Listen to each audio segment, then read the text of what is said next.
Welcome to the Rim Break Rodeo. We hope this video helps. You'll start by prepping the area. Cleanse, hydrate, and wait a minute so texture settles. Once done, assess undertone and lesion depth by comparing adjacent skin and testing a tiny swipe on the jawline. Make your first actionable move. Apply a thin, feathered layer of the corrector that neutralizes the hue, green for red-brown tones, peach or amber for deeper blue-brown spots, using a flat synthetic brush. This prevents over-cancellation and sets you up for even foundation coverage. Next, focus on how you build coverage. Apply very thin layers, roughly half to 1 millimeter, because thin layers sit better and avoid cakey texture. After each application, tap the corrector in with a sponge or short stippling brush to press pigment into the area.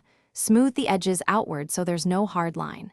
Make sure to lightly set each thin layer with translucent powder. This locks pigment and prevents movement. If you still see through after 2 layers, repeat the thin apply tap set cycle. To finish, layer foundation that matches your neck over the corrected zone using a damp sponge to press and blend, not swipe. This maintains the neutralized tone.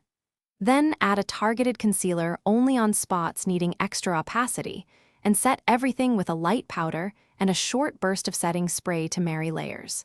If the area looks too gray or still discolored, don't pile product.